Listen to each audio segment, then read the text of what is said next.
მუზეუმი, რომელიც მზის ენერგიაზე მუშაობს. ეს არის ილია ჭავჭავაძის ლიტერატურულ-მემორიალური მუზეუმი, რომელსაც 27 კილოვატის სიმძლავრის, ქსელზე დაერთებული საკუთარი მზის სადგური აქვს.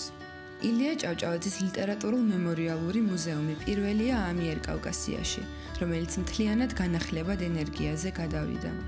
ეს არის თანამედროვე გადაწყვეტა, რომელიც ისტორიულ შენობას ახალ სიცოცხლეს სცემს.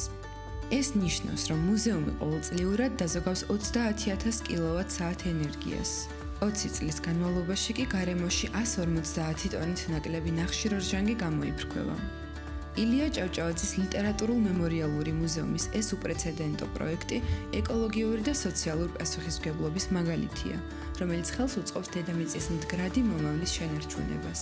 პროექტი განხორციელდა კომპანია BIP-ის დაფინანსებით და კონსულტაციისა და ტრენინგის ცენტრის და თბილისის მუზეუმების გაერთიანების თანამშრომლობით.